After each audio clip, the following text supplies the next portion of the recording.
Anshul last class में कहाँ तक पढ़ा था भाई? भैया ट्रीटी ऑफ इलाहाबाद। ठीक है, ट्रीटी ऑफ इलाहाबाद के बारे में हमने पढ़ा था। और ये करवाई किसने थी? Robert Clive. ठीक है, रॉबर्ट क्लाइव ने ट्रीटी ऑफ इलाहाबाद साइन करवाई थी। और किस किसने की थी? शुजाउद्दौला ऑफ अवध, ठीक है, और शाह आलम सेकेंड ऑफ दिल्ली। अब इससे हुआ क्या था? एक डुअल सिस्टम शुरू हो गया था, डुअल सिस्टम, ठीक है, ऑफ बंगाल। अंग्रेजों ने एक बहुत स्मार्ट मूव इसमें चला अपना 1965 से 72 तक। इसके अंदर क्या इन्होंने रखा? इसमें गवर्नमेंट को दो हिस्सों में डिवाइड किया। First was Nizamat, Nizamat, and second was Diwani. भैया वो एक हो रही है, क्या हो रहा है? वॉइस बफरिंग हो रही है। यार तुम्हारा नेट इशू है शायद, एक बार रिकनेक्ट करना। निजामत क्या होती थी उस टाइम की? Civil administration, civil administration. अंग्रेजों ने क्या कहा कि भाई देश तुम संभाल लो, लॉ ऑर्डर तुम संभालो, जो भी झगड़े हो रहे हैं वो तुम संभालो। Civil administration and law and order. N लिखा है एंड की जगह, कहीं इसको एन ही लिख लो। हम क्या संभालेंगे? दीवानी। What was Diwani? Diwani is the revenue rights. तो this system of administration was called as dual system. ठीक है, और ये बंगाल में इन्होंने शुरू किया। इससे इनको बहुत फायदा होता था। क्यों होता था? क्योंकि लॉ ऑर्डर के लिए जो पुलिस चाहिए और सिविल एडमिनिस्ट्रेशन के लिए जो पैसा चाहिए निजाम खुद से देगा, और जो रेवेन्यू इकट्ठा होगा वो अंग्रेज लेके चले जाएंगे। इससे पूरा जो बंगाल था क्राइसिस में आ गया, इनकी इकोनॉमी जो थी बहुत खराब हो गई। ठीक है, 1769 से 72, इसको बोलते हैं ग्रेट फेमाइन ऑफ बंगाल। सूखा पड़ गया था बहुत ज्यादा। ठीक है, इस सूखे के अंदर कहते हैं कि ऑलमोस्ट 30% पॉपुलेशन जो थी बंगाल की वो खत्म हो गई थी। और इससे पूरे यूरोप के अंदर ब्रिटेन की जो था बहुत बेइज्जती हुई कि कैसा इन्होंने रूल चलाया कि लोग ऐसे मर रहे हैं। 1772 के अंदर वॉरेन हेस्टिंग्स इधर आते हैं और वो इस सिस्टम को खत्म कर देते हैं। ठीक है, उस टाइम के गवर्नर जनरल 1772 के अंदर कौन बनते हैं? Warren Hastings. और वो इस डुअल सिस्टम को खत्म कर देते हैं। ठीक है, पर जो रेवेन्यू राइट्स थी वो अभी भी किसके पास थी? ईस्ट इंडिया कंपनी के पास। चलिए आगे चलते हैं। अब ईस्ट इंडिया कंपनी एक जो उसका क्या कहेंगे मॉडस ऑपरेंडी था। मॉडस ऑपरेंडी क्या होता है कि भाई जैसे वो काम करते थे, वो पहले क्या करेंगे, एक छोटा सा वॉर कर देंगे, एक स्मॉल वॉर, और उसमें पूरी ताकत नहीं झोंकेंगे। किसी भी राज्य के ऊपर छोटा सा हमला कर दो और उसको कमजोर कर दो, कमजोर कर दो, और अगर जीत गए अंग्रेज तो वो उनसे ट्रीटी साइन करवा लेंगे कि भाई तुम ये साइन करो कि तुम हमारे साथी बनोगे और हमारे साथ लड़ाई में शामिल होगे, या जो भी है। और जब वो देश या जो स्टेट था वो कमजोर हो जाता था, उस पे फिर एक आखिरी लड़ाई, और वो उसको सारे को कब्जा लेते थे। This was the modus operandi of Britishers, या मैं कहूँ ईस्ट इंडिया कंपनी। अब सेम थिंग हुई एंग्लो मैसूर जो वॉर्स हुए थे उसके अंदर। अब हम आज की क्लास में दो वॉर्स के बारे में पढ़ेंगे, एक तो एंग्लो मैसूर वॉर और एक एंग्लो मराठा वॉर। ठीक है, देखो यार, एंग्लो मैसूर। सबसे पहले अगर मैं एक भारत का झंडा बनाऊं, दक्षिण भारत का,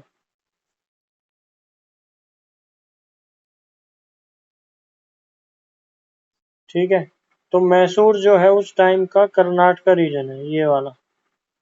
ठीक, इससे ऊपर ये निजाम है यहाँ पे। इधर जो है मराठाज है, these are Marathas, these are Nizam, this is Mysore. ठीक है, दिस इज नॉर्दर्न सरकार। और ये लास्ट क्लास में हमने पढ़ा था आर्कॉट एम्पायर, राइट। अच्छा, इधर जो है ऑलरेडी ब्रिटिशर्स का रूल आ चुका है इधर वाले एरिया में। आरकॉट का हमने जब लास्ट टाइम पढ़ा था तो वो ये लोग जीत जीत चुके हैं। अब हुआ क्या, सबसे पहले ये देखो मैसूर के अंदर जो डायनेस्टी थी उसका क्या नाम था। Original dynasty of Mysore was Wodeyar. ठीक है, इनकी राज्य में एक पावरफुल कमांडर था, आर्मी कमांडर, जिसका नाम था हैदर अली। हैदर अली। हैदर अली फाइनली पावर में आता है और 1761 में अपने आप को सुल्तान घोषित कर देता है। ठीक है, अब हुआ क्या था, देखो क्योंकि ये तीन राज्य नेबरिंग हैं, एक निजाम का और मराठा, इनमें हमेशा पावर को हथियाने के लिए एक लड़ाई चलती रहती थी। और हैदर अली क्योंकि सबको पता था कि बहुत पावरफुल कमांडर आया है, तो निजाम और मराठा को भी अब खतरा होने लगा था कि भाई ये कहीं हम पे हमला ना कर दे। ठीक है, तो अब हुआ क्या,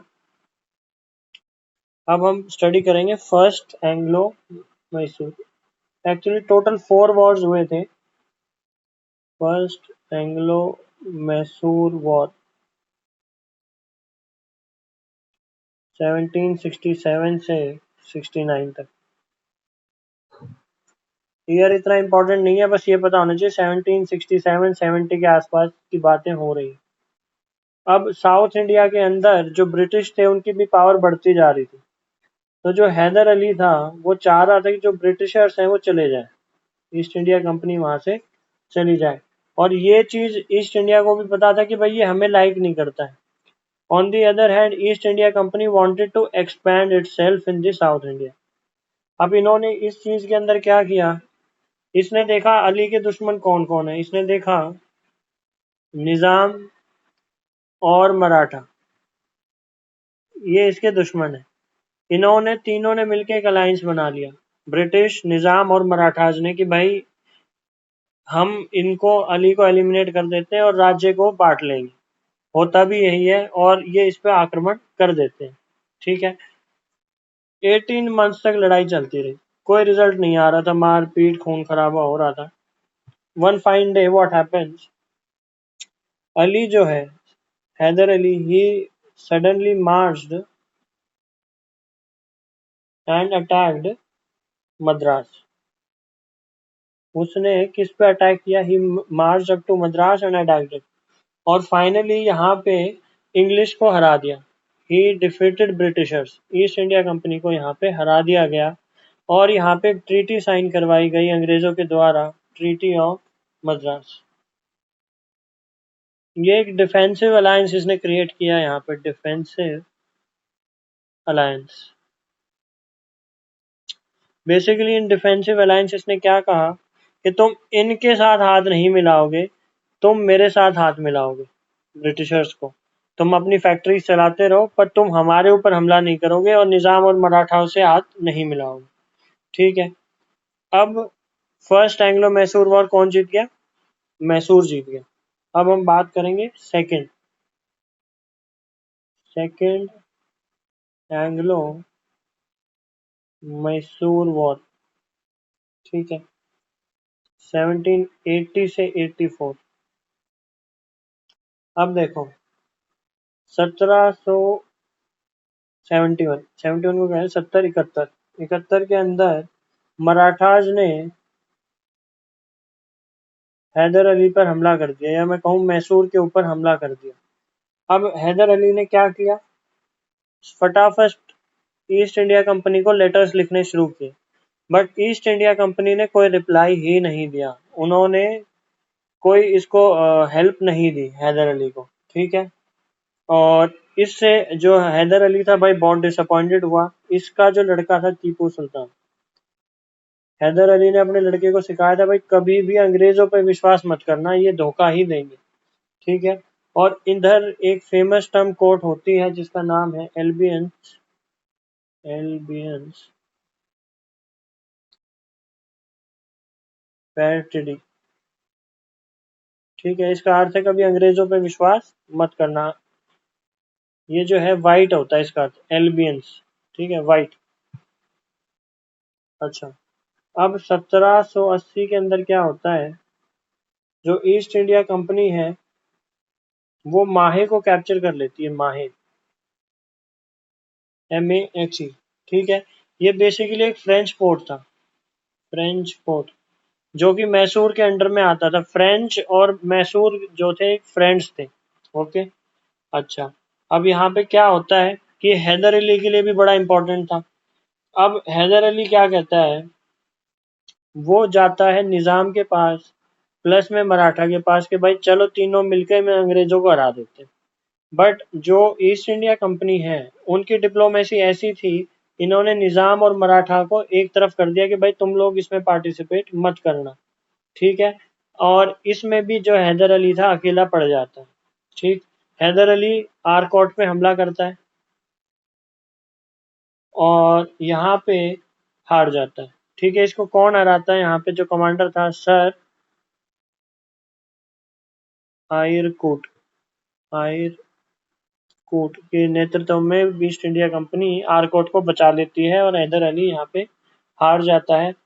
और इसको बेसिकली कैंसर हो गया था 1782 के अंदर। Hyder Ali he dies of cancer, लड़ते लड़ते, क्योंकि कैंसर भी है और लड़ भी रहा है, बट फाइनली उसका शरीर जवाब दे जाता है और वो मर जाता है। यहाँ से टीपू सुल्तान लड़ाई को जारी रखता है। ठीक, और यहाँ पे फ्रेंच क्या बोलते हैं, अमेरिकन इंडिपेंडेंस की भी लड़ाई चल रही होती है। वहाँ पे जो है फ्रेंच और जो ब्रिटिश पावर्स हैं वहाँ से बाहर निकल रही होती हैं। और फाइनली 1783 के अंदर ट्रीटी ऑफ पेरिस साइन होती है, ट्रीटी ऑफ पेरिस। ठीक है, और यहाँ पे ये जो है अमेरिकन इंडिपेंडेंस यहाँ पे हो जाता है 1783 के अंदर। ट्रीटी ऑफ पेरिस फ्रांस और इनके बीच में कि भाई हम जहाँ पे भी हैं वर्ल्ड के अंदर वहाँ पे लड़ाई हमारे बीच में अब नहीं होगी। और फाइनली यहाँ पे टीपू सुल्तान का हाथ ऊपर रहता है। 1784 के अंदर ट्रीटी ऑफ मैंगलोर साइन की जाती है, मैंगलोर, मैंगलोर। ठीक है, इसके अंदर भाई ये डिसाइड होता है कि जो भी अंग्रेजों ने इनका हथियाया है वो एरियाज टीपू सुल्तान को वापस मिल जाएंगे और जो भी मैसूर के पास इनका एरिया है वो इनको वापस कर दिया जाएगा। थोड़ा सा टीपू सुल्तान के बारे में एक्स्ट्रा नॉलेज। टीपू सुल्तान, देखिए, टीपू सुल्तान के बारे में कहा जाता है कि इसने एक पुस्तक लिखवाई थी जिसका नाम था फतहुल मुजाहिदीन, मुजाहिदीन, मुजाहिदीन। ये बेसिकली मिलिट्री मैनुअल है। This is a book on military manual. ठीक है, सेकंड कम्स मैसूर के रॉकेट्स आर फेमस। ठीक है, ये जो रॉकेट साइंस थी इधर से ये ब्रिटिशर्स इंग्लैंड भी ले गए थे, तो ही स्टार्टेड मैन्युफैक्चर्ड रॉकेट्स। ये आज वाले रॉकेट्स नहीं है, उस टाइम की, इसलिए तो काफी एडवांस रहे होंगे। आर्टिलरी एंड फायर आर्म्स, मैंने विजिट किया था जब मैं मैसूर में था। इसकी कैपिटल जो है, चलो मैं बता देता हूँ इसकी कैपिटल क्या थी। इसकी कैपिटल थी श्रीरंगपट्टनम, श्रीरंगम, रंगापट्टनम। अक्सर क्वेश्चन भैया आ इस जाता पे है। हाँ बोलो। इस पे ट्रीटी भी हुई थी ना थर्ड एंग्लो मैसूर वॉर में। अभी थर्ड आया ही नहीं, अभी तो सेकंड पढ़ा है हमने। नहीं, मैं जो आपने कैपिटल लिखी है इस पे पूछ रहा हूँ, ट्रीटी हाँ भी हुई थी करेक्ट, ना। हाँ हाँ, right right right right right right. Treaty of Seringapatam होगी अभी। ये कावेरी नदी के पास है। ठीक है, बहुत अच्छी जगह है, मैंने विजिट किया है। और इसकी तोप वगैरह हम देख के आए थे, गन्स वगैरह जो भी इन्होंने बनाई थी, तलवारें। और इसने फ्रेंच को कहा था कि भाई हमारी आर्मी ट्रेन करो, यानी फ्रेंच जो लोग थे यूरोपियन स्टाइल में इसकी आर्मी को ट्रेन करते थे। ठीक है, इसने अपने राज्य के अंदर न्यू वेट्स यानी नापने का तरीका शुरू करवाया था। और ये सबसे इम्पोर्टेंट है, फ्रेंच से दोस्ती के लिए ही सेटअप ए जैकोबियन क्लब। बहुत इम्पोर्टेंट है, बहुत इम्पोर्टेंट। अक्सर आ जाता है क्वेश्चन कि जैकोबियन क्लब की स्थापना किसने की थी। And second point, who planted tree of liberty, tree of liberty. अगर आप लोगों को पता हो, अमेरिका के अंदर एक स्टैच्यू ऑफ लिबर्टी है, और वो जो स्टैच्यू ऑफ लिबर्टी है वो भी फ्रांस ने ही अमेरिका को दी थी, हमेशा याद रखना। ठीक है, ये 6 इंपॉर्टेंट पॉइंट्स हैं टीपू सुल्तान के बारे में जो आपको पता होने चाहिए। अब हम बात करेंगे जो बात अंशुल कर रहा है, थर्ड एंग्लो मैसूर वॉर की। गुड अंशुल यार, पढ़ के आते हो क्या? पढ़ के आना चाहिए, उससे रिवीजन भी हो जाएगा, प्लस में एक्स्ट्रा इन्फो भी लेके जाओगे। थर्ड एंग्लो मैसूर वॉर कब से कब तक? 1790 से 92। चलिए, अब हुआ क्या, टीपू सुल्तान ने अटैक कर दिया ट्रेवेंकोर। ट्रेवेंकोर उस टाइम का केरला वाला ही रीजन कह सकते हैं, ट्रेवेंकोर। ठीक है, यहाँ पे जो ट्रेवेंकोर था वो इंग्लिश का फ्रेंड था या इंग्लिश अलाय था। अब इसको देख के भाई इनका अंग्रेजों का खून खोल गया कि भाई ये तो अब तो हद ही पार कर रहे हैं। तो उस टाइम का जो इनका गवर्नर जनरल था इस एरिया का, that was Lord Cornwallis. Cornwallis यहाँ पे टीपू सुल्तान के ऊपर अटैक करता है और उसको हरा देता है। ठीक है, अब यहाँ पे फिर से कॉर्नवालिस एक ट्रिपल अलायंस बनाता है। ट्रिपल अलायंस किस किस की? East India Company plus Maratha plus Nizam. तो ये जो 3 लोग हैं फिर से एक अपना अलायंस क्रिएट करते हैं और टीपू सुल्तान के ऊपर हमला कर देते हैं सेरिंगनमपट्टनम में। यानी he was in his capital at the time when the triple alliance attacked him. ठीक है, यहाँ पे इसको हरा दिया जाता है और जैसे अंशुल ने कहा, कौन सी ट्रीटी साइन होती है? Treaty of Seringapatam. Seringam Seringapatam, Sering spelling wrong हो रही है। सेरीरंगम, सेरीरंगापट्टनम, सेरीरंगापट्टनम। ठीक है, इसमें टीपू सुल्तान क्या क्या इनको अब गिव अवे करेगा। देखो, बहुत इंपॉर्टेंट ट्रीटी थी अंशुल, कुछ बता सकते हो इस ट्रीटी हाफ के बारे किंगडम में? देगा, बताओ। हाफ किंगडम, हाफ किंगडम देगा अपना बहुत अच्छे, ब्रिटिशर्स को। बहुत अच्छे अंशुल। तो इस ट्रीटी के हिसाब से, और हाँ बोलो बोलो, गुड। और था ना, 2 लाख अराउंड फाइन देगा ना ब्रिटिशर को, कितना था, चलो 2 लाख अब, समथिंग था। ठीक है ठीक है ठीक है, let me update you on this. सबसे पहले अंशुल ने बहुत सही कहा कि he had to give half of his territory. ठीक है, हाफ ऑफ द टेरिटरी इन तीनों को इसने दे दी। ठीक है, उसके बाद एक जगह है कुर्ग, बहुत सुंदर जगह है, अगर कभी जाने को मिले तो जाके देख के आना। यहाँ पे राजा और कुर्ग को इंडिपेंडेंट कर दिया गया। ये पहले टीपू सुल्तान के अंडर में आता था, इसको भी इंडिपेंडेंट यहाँ पे कर दिया जाता है। अंशुल ने जैसे कहा 2 लाख, 2 लाख नहीं था भाई, it was 3 crore rupees at that time. To he had to give it as war indemnity, indemnity। ठीक है, और इसके अलावा टीपू सुल्तान के दोनों जो लड़के थे उनको कॉर्नवालिस अपने साथ लेके चला जाता है कि भाई 3 करोड़ रुपए जब तू दे देगा तो हम इनको आजाद कर देंगे। ठीक है, तो this happened in the third Anglo Mysore war. 2 son taken as hostages, उसको उठा के उनको साथ ले जाता है अपने। ठीक है, अंशुल अपडेट हो गए हो? आगे यस चलते भैया। हैं। Then comes the four Anglo Mysore war. Fourth Anglo Mysore war, 4 ही वॉर हुए थे, this is the last one. इसमें टीपू को लॉर्ड वेल्सली ने मार दिया था ना। करेक्ट। अब टीपू सुल्तान थोड़ा सा परेशान है कि भाई किससे मदद मांगे। तो टीपू सुल्तान लेटर्स लिखता है कि भाई फ्रेंच वगैरह ज्यादा हेल्प नहीं कर पा रहे। तो उसने, क्योंकि ये सारे मुसलमान थे, तो अरबों को, टर्क्स को, अफगान्स को लेटर लिखे कि भाई तुम आके मेरी मदद करो। पर क्योंकि डिस्टेंस इतना ज्यादा था, जो वो अलायंस बनाना चाहता था वो ऑलरेडी फेल्ड था। It was a failed alliance, कोई काम का था नहीं। ये बंदा फिर नेपोलियन को लेटर लिखता है। नेपोलियन का नाम सुना ही होगा आपने, अंशुल बता सकते हो हु वाज नेपोलियन? नहीं भैया। नेपोलियन जो था फ्रेंच आर्मी का कमांडर, ग्रेटेस्ट कमांडर कहा जाता है। 300 साल तक उससे ग्रेटेस्ट कोई भी जो कमांडर था नहीं था, उसको कहते हैं वो कभी भी नहीं हारा था। पर अभी हम देखेंगे कि अभी वो कैसे हारता है। ये बंदा कभी भी नहीं हारा था, नेपोलियन, उससे अंग्रेज भी भयभीत होते थे। तो he got a letter of friendship from, letter of friendship किसने लिखा था? टीपू सुल्तान ने। किसको? नेपोलियन को।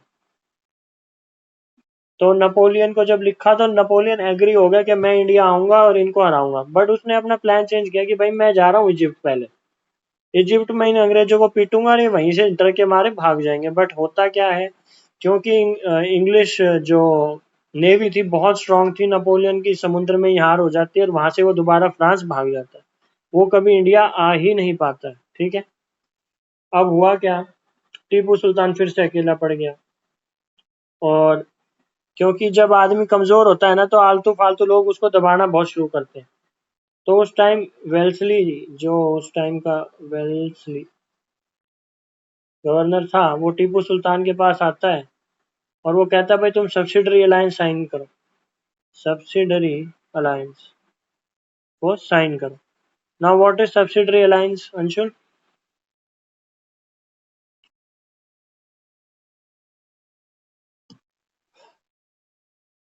कोई बता सकता है? सब्सिडरी अलायंस बेसिकली क्या था कि भाई तुम सब्सिडरी हो जाओगे किसके? ब्रिटिशर्स के। जो भी ब्रिटिश कहेंगे वो तुम्हें मानना होगा, तुम्हारी फॉरेन पॉलिसी कोई भी नहीं होगी, तुम किसी से भी दोस्ती नहीं कर सकते हो अदर देन ब्रिटिशर्स। इसको टीपू सुल्तान जो है डिनाई कर देता है कि मैं इसको एक्सेप्ट नहीं करूंगा, ये तो गुलामी है। अब क्या हुआ, निजाम ऑफ हैदराबाद प्लस वेल्सली अब इस पे हमला कर देते हैं फिर से मैसूर के ऊपर। और फाइनली सेरिंगनापट्टनम के अंदर टीपू सुल्तान की मृत्यु हो जाती है इन दोनों से लड़ते हुए। ठीक है। जो पार्ट बचता है वो जो है निजाम और वेल्सली हथिया लेते हैं। यानी जो पार्ट नहीं, काफी पार्ट अभी भी बच जाएगा, मैसूर एक छोटा सा हिस्सा रह जाएगा, बट काफी सारा हिस्सा अब अंग्रेजों और निजाम के पास आ जाता है।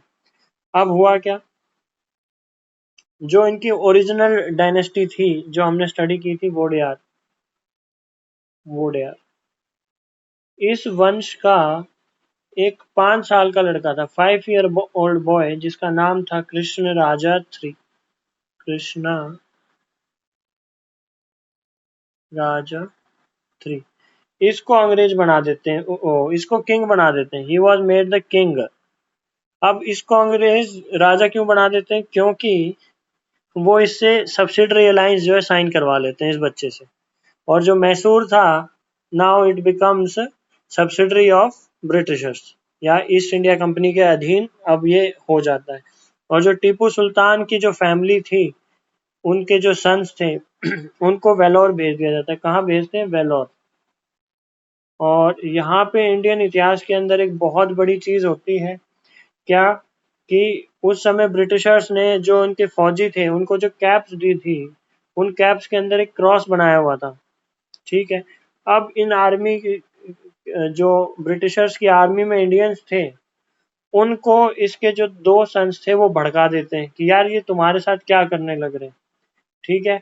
और 1806 के अंदर, this is very important incident in the history of India, 1806 के अंदर Tipu son, Tipu sons instigate, instigate क्या होता है? भड़काना।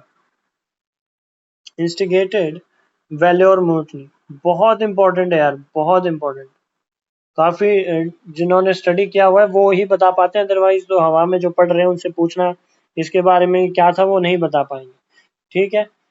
और this was the first ever, मैं लिख देता हूँ पूरा, फर्स्ट एवर लार्ज स्केल। अब किसी से पूछो इंडिया के अंदर फर्स्ट लार्ज स्केल म्यूटनी कब हुई थी, तो वो कह देंगे 1857 में हुई थी, 1857 के अंदर। But this is not correct. Correct is 1806 में फर्स्ट लार्ज स्केल स्पॉय म्यूटनी हुई थी, स्पॉय mutiny. This is very important. ठीक है। Under company rule. इन्होंने इसको ऐसा भड़काया कि अंग्रेजों से कंट्रोल नहीं हुई थी सिचुएशन काफी टाइम तक। ठीक है। अभी देखो 1806 आ चुका है, 1857 ज्यादा दूर नहीं है। बट मीन वाइल अब क्या हो रहा था, ऐसा नहीं है कि अंग्रेज पहले मैसूर वॉर लड़ते रहे और फिर मराठा, साइड बाय साइड वो क्या कर रहे थे, अपना एक्सपेंशन हर जगह बढ़ा रहे थे। अब यहाँ से हम शुरू करेंगे first Mysore Maratha war, first Anglo Maratha war. देखो इंडिया की हिस्ट्री में मराठास बहुत पावरफुल थे। 100 साल तक इन्होंने ऑलमोस्ट दिल्ली से अफगानिस्तान तक भी राज किया है। ठीक है, तो Marathas were very powerful, very very powerful. और इनको मतलब अंग्रेज भी सीधे उस पे फाइट पे नहीं हरा पाते, बट जब घरों में झगड़े हो जाएं तो बाहर वाले लोग आसानी से हरा देते हैं। तो जो मराठा एम्पायर था, बेसिकली इसमें पांच जो थी, पांच कॉन्फेडरेशन थी, जो जो उसमें, या जैसे क्या कहेंगे उसको, जैसे मराठा एम्पायर है, या अगर इसको छोटे उस पे स्केल पे बात करें, जैसे एक कुनबा है, उसके अंदर 3 फैमिली हैं भाई, एक फादर है, उसके 3 लड़के हुए, और इनकी फैमिलीज आगे बढ़ी। ठीक है, ऐसे मराठा के अंदर जो मराठा किंगडम था, उसको अगर हम 5 हिस्सों में डिवाइड करें तो 5 वंश दिखाई देते हैं। ठीक है, तो कौन कौन से भाई, पेशवा थे, पेशवा, होलकर। भैया पुणे में नहीं है, पेशवा पुना। क्या बोल रहे हो अंशुल? पेशवा जो थे ये पुणे में थे ना। करेक्ट। होलकर, गायकवाड़, इंदौर में थे। सिंधिया, सिंधिया, स्पेलिंग कहाँ लिखी है मैंने भाई, सिंधिया। और 5वां इस भोसले, ये आपको पता होना चाहिए। ठीक है, ये बेसिकली मराठा एम्पायर के स्तंभ कह सकते हो, कि इनके वंशज ही इस मराठा एम्पायर को आगे बढ़ा रहे थे। ठीक है, आगे चलते हैं। अब फर्स्ट उसकी ये नोट डाउन कर लिया ना, क्योंकि इनके ऊपर ही आगे लड़ाइयाँ होंगी, अभी आपस में लड़ मरेंगे ये, देखना। हिंदुस्तान है, बाहर से हराने वाले कम थे, अंदर ही हराने वाले ज्यादा थे। तो हुआ क्या, एक राजा था जिसका नाम था पेशवा नारायण राव, नारायण राव, इसकी मृत्यु हो जाती है। अब इंडिया के अंदर क्या था, जैसे ही राजा मरा, उसकी गद्दी हथियाने के लिए बहुत सारे लोग खड़े हो जाते हैं। बेसिकली इसकी मृत्यु भी नहीं, इसकी मर्डर होता है। ही वॉज मर्डर्ड इन 1773। ठीक है, किसके द्वारा, बाय हिज अंकल रघुनाथ राय, रघुनाथ राव। ये इसका अंकल था जो इसको मर्डर करवा देता है 1773 के अंदर। अब हुआ क्या, जो इसके कोर्ट के दरबारी थे, उनमें जो सबसे विख्यात था उसका नाम था नाना फडनाविस, फडनविस। ठीक है, एंड 11 अदर मिनिस्टर्स, जो उसके दरबारी थे, इनको क्या कहा गया, बार भाई काउंसिल, बार भाई काउंसिल।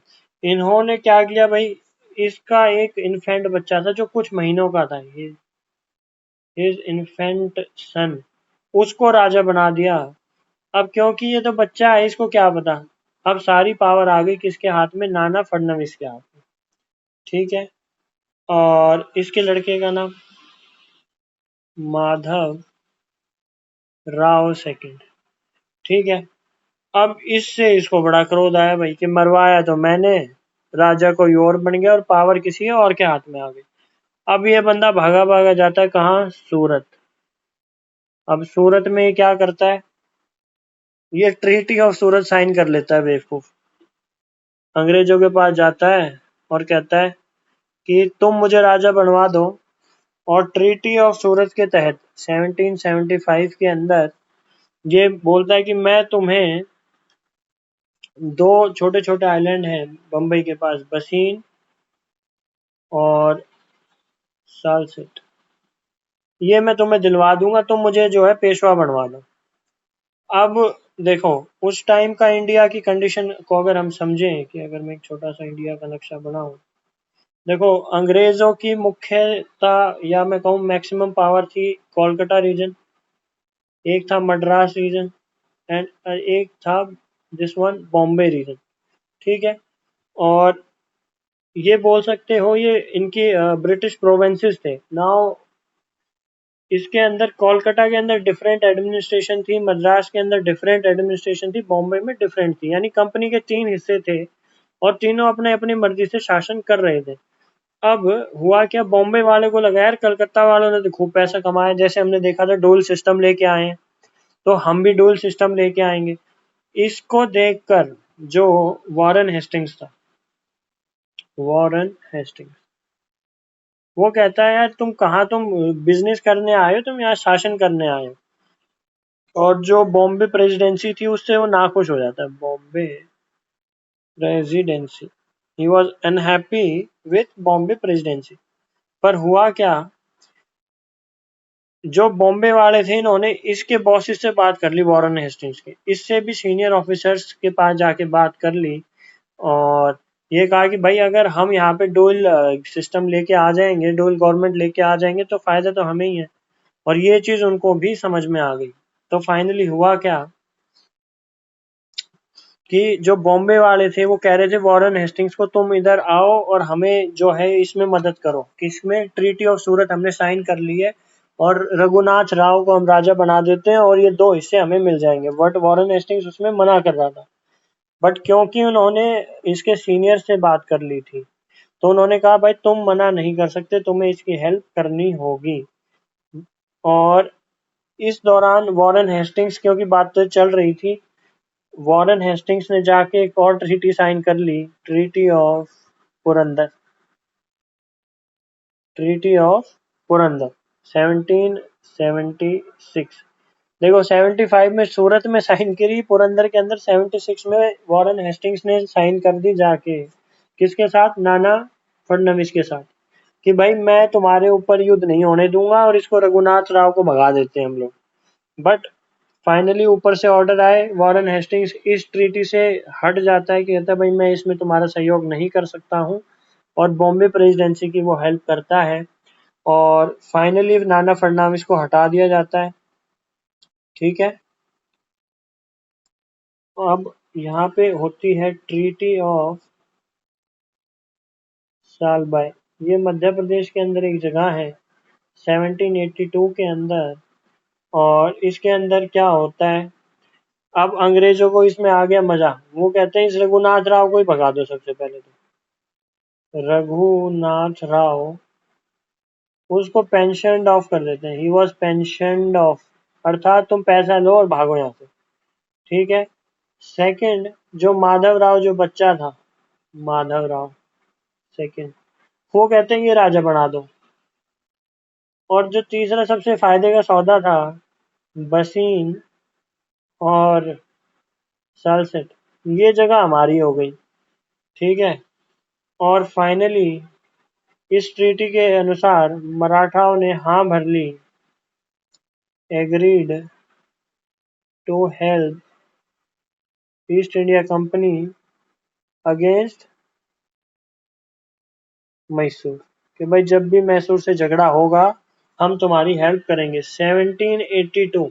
अब ये देखो कौन सा साल चल रहा है, अगर हम बात करें मैसूर वॉर के दौरान, ये सेकेंड मैसूर वॉर की बात हो रही है यहाँ पे।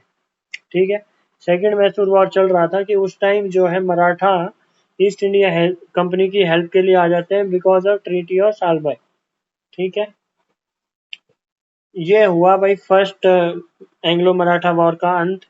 भैया इसको हाँ बोलो, स्पीकअप भैया प्लीज। इसको ट्रीटी ऑफ सालाबाई भी बोलते हैं ना? हाँ तो दिस इज वही ना, सालबाई।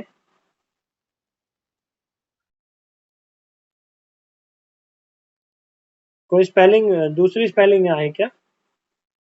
स्पेलिंग डिफरेंट हो सकती है, अगर आप किसी और नहीं बुक नहीं। को प्रेफर कर रहे हो तो स्पेलिंग में differ from book to book. ठीक है, if you are talking about the spelling. Okay भैया। एक बार सेकंड एंग्लो मराठा वॉर, मराठाओं के साथ 3 वॉर हुए थे और मैसूर के साथ 4। याद रखना 1803। अब रिचर्ड वेल्सली, ये वही है जिसका हम पहले जिक्र कर चुके हैं, ठीक है। अब ये बंदा क्या करता है, ये लेटर लिखने शुरू करता है जितने भी मराठा चीफ्स हैं, ठीक है, कि भाई तुम आके हमारे साथ सब्सिडरी अलायंस ज्वाइन कर लो, सब्सिडरी अलायंस ज्वाइन करो। स्टार्टिंग में कोई भी एग्री नहीं करता है कि भाई हम क्यों ज्वाइन करें, ये इतनी जो है हम किसी के अधीन नहीं होंगे, ठीक है।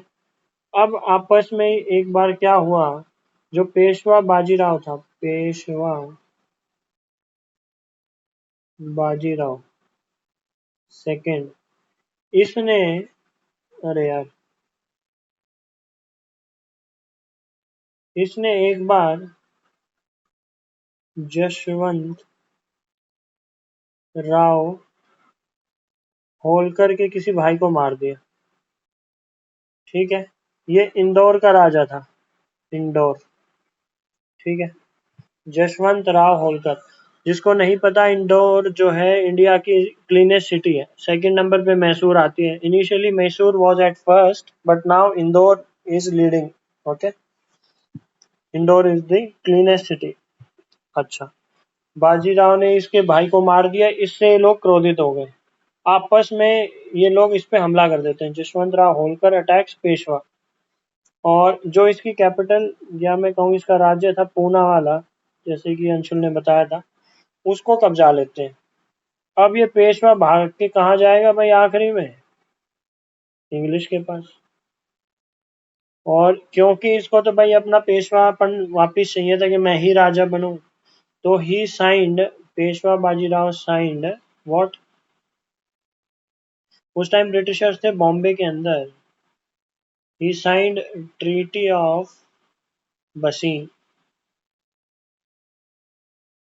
एक्चुअली इसका एक्चुअल नेम इज वसाई, ये नेम पोर्चुगीज ने दिया था, बसीन पड़ गया इसका नाम, ठीक है।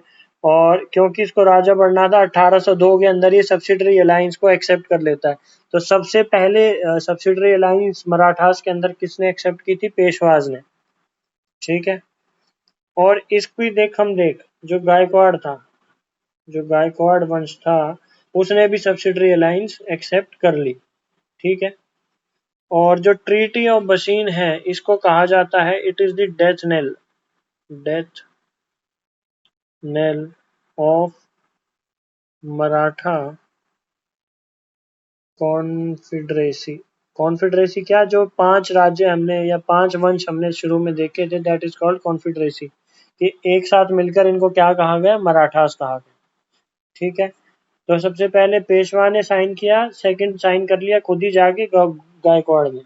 अच्छा जी, अब व्हाट इज ट्रीटी ऑफ बसीन, क्या इसके बारे में पढ़ा है अंशुल ने, व्हाट इज ट्रीटी ऑफ बसीन, नहीं क्या है, इसके बारे में नहीं नहीं पढ़ा। पढ़ा। अब ट्रीटी ऑफ बसीन के अंदर क्या हुआ कि भाई हम जो है पूना के अंदर 6000 सोल्जर्स हमेशा खड़े रखेंगे, हमारी आर्टिलरी के साथ, आर्टिलरी भी होगी, ठीक है। और इसकी जो मेंटेनेंस है आप दोगे।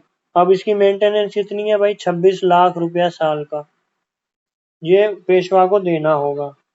और सेकंड नंबर पे सूरत जो है, वो ईस्ट इंडिया कंपनी को देनी पड़ेगी आपको, वो सूरत भी मांग लिया भाई इन्होंने, ठीक है।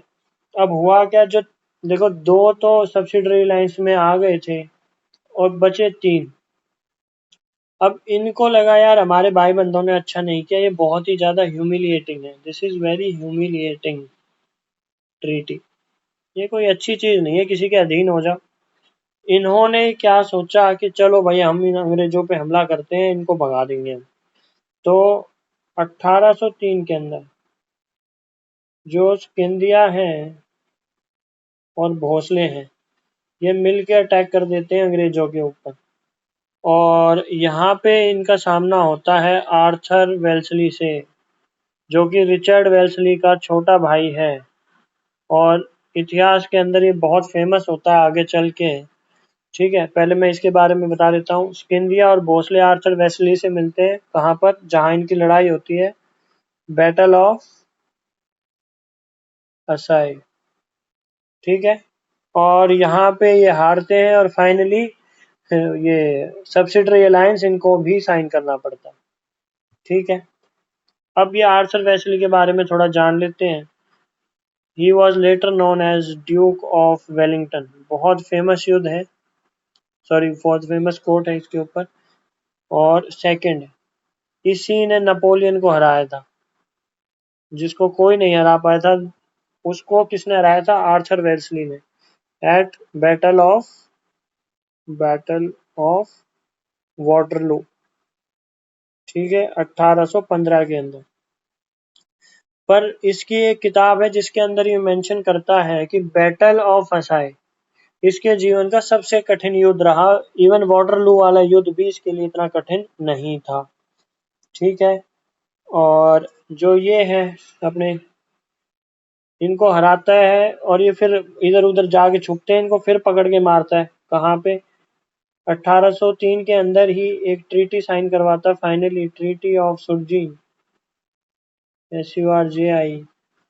और एक गांव है अर्जन गांव, GAOAN, ठीक है। यहाँ पे स्किंदिया से ट्रीटी साइन करवाई जाती है 1803 में। और ट्रीटी ऑफ देवगांव ये साइन करवाई जाती है भोसले से, ठीक है।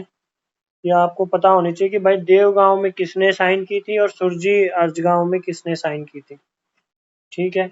और अब बच गया हमारे होलकर वंश वाले, होलकर। अब ये बेचारा हिम्मत जुटाता है और फिर अंग्रेजों पे हमला करता है, और बहादुरी से लड़ते लड़ते 1806 के अंदर इसको भी हार प्राप्त हुई। और फाइनली ट्रीटी ऑफ राजपुर घाट इसको साइन करनी पड़ती है, ठीक है। और ये भी सब्सिडरी अलायंस के हिस्से बन जाते हैं, यानी पांचों। और मराठा की पावर इतनी थी, जैसे मैंने बताया, कि दिल्ली तक भी इनका राज चलता था। यानी अब काफी सारा हिस्सा ईस्ट इंडिया कंपनी के पास आ जाता है। और फाइनली बाजीराव सेकंड को दोबारा से पेशवा बना दिया जाता है। क्या यहाँ तक सारी बातें क्लियर हैं अंशुल? हाँ भैया। Good. Last war, last 5 minutes बस। Third Anglo Maratha war. अब क्योंकि भैया हाँ बोलो। हुआ था ना इसमें, व्हाट? पुणे एनेक्सेक्शन हुआ था इसमें, correct Pune correct annexation. Correct correct correct correct. अब देखते जाओ, राजा किसको बना दिया? पेशवा बाजीराव को। पेशवा बाजीराव सेकंड जो है अब पेशवा बना दिया गया। मगर हुआ क्या, इसके ऊपर एक कमांडिंग ऑफिसर बिठा दिया, और वो कमांडिंग ऑफिसर को कहते थे भाई ब्रिटिश एजेंट। जो ब्रिटिश एजेंट था इसके ऊपर बहुत ही ज्यादा टाइट कंट्रोल रखता था, कि अगर कोई दरबार में आ जाए कि सरकार एक पेंसिल चाहिए, तो बाजीराव एक फैसला भी नहीं ले सकता था। वो पहले ब्रिटिश एजेंट से पूछेगा कि भाई इसको एक पेंसिल चाहिए, क्या हम इसको पेंसिल दे दें? अगर ये परमिशन दे देगा तो पेंसिल मिलेगी, नहीं तो नहीं मिलेगी। तो बाजीराव तो बस नाम का ही वो था बस, ठीक है। अब वहां पे एक समस्या थी, क्योंकि ये मराठाओं की सेनाएं हार गई थी, इनके जो सैनिक थे दोबारा अपने गांव जा रहे थे। तो जैसे अभी बात हो रही है अग्निवीरों को लेकर, कि भाई 4 साल के बाद ये आर्मी से ट्रेन है, इनको वेपन चलाना आ जाएगा, और कुछ अगर गलत संगति में पड़ गए तो क्या होगा? क्योंकि इनको वेपन चलाना आता तो ये गैंग बना लेंगे। तो उस समय भी यही समस्या आई थी। जो ये फौजी या मैं कहूँ सिपाही थे, ये उस समय डाकू बन गए थे। उस समय इस समस्या, इनको कहते थे पिंडारीज। ये डकैत थे उस टाइम पे, और ये बेसिकली इनकी आर्मी से निकले हुए व्यक्ति थे। तो जो ये ब्रिटिश एजेंट था इधर सेंट्रल इंडिया की समस्या है, सेंट्रल इंडिया, इनके लिए फौज इकट्ठी करने लगा भाई। और बाजीराव क्योंकि इससे नाखुश रहता था, हो सकता है कभी इसके बारे में किसी को गलत शब्द कहा हो, और ये बंदा डर गया कि भाई ये तो फौज इकट्ठी की जा रही है, कहीं ये मेरे को ही ना मार दे, ठीक है। तो ये हमला कर देता है इनके ऊपर। और क्योंकि ये हिम्मत जुटा के हमला करता है, तो भोंसले और होलकर भी इसका साथ देते हैं कि भाई चलो मिलके एक लास्ट मौका है, इसको मार देते हैं। और सिंधिया जो थे, सिंधिया ये हिस्सा नहीं लेता है, ये बस दूर से देख रहा है कि यही पिटेंगे, पिटने दो, ठीक है। और एज अ रिजल्ट भाई क्या होगा, पिटने तो यही थे बेचारे, हार गए तीनों। और अब क्योंकि पेशवा की हार हुई है, जो भी इसका एरिया था, जैसे आपने कहा हिज ऑल, मैं लिख देता हूँ, हिज ऑल डोमिनियंस, जहाँ पे भी इसका एरिया था, डोमिनियंस वाज एनेक्स्ड, सारा हिस्सा अब अंग्रेजों ने हथिया लिया। एंड ही वाज पेंशनड ऑफ, कि बस अब तेरे को सालाना भुगता वो मिलेगा और तू अपने एक जगह पे जाके बैठ जा। और इसको हाउस अरेस्ट कर लिया गया, कहाँ पर, बितुर एक जगह है कानपुर के पास, यहाँ पे इसको हाउस अरेस्ट कर लिया जाता है और ये फाइनली यहीं पे मरता है, ठीक है। और इसका एक अडॉप्टेड सन था जिसका नाम था नाना साहिब। नाना साहिब, अंशुल क्या इसके बारे में कभी पढ़ा है?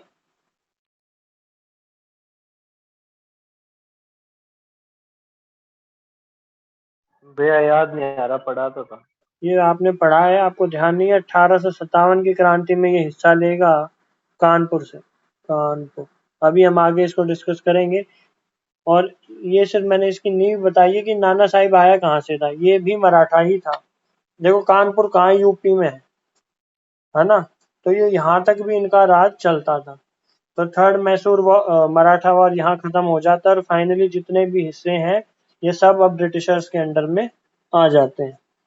तो ये हमारे आज 2 वॉर्स कंप्लीट हो गए। अब कल से हम ब्रिटिश काल पढ़ेंगे पूरा, 3-4 वीडियोस के अंदर कवर कर दूंगा जितना भी ब्रिटिश काल था इनका। और आज की वीडियो फिर यहीं पे समाप्त करते हैं, ठीक है Anshul, let's wrap it up, कल मिलते हैं, ओके बाय।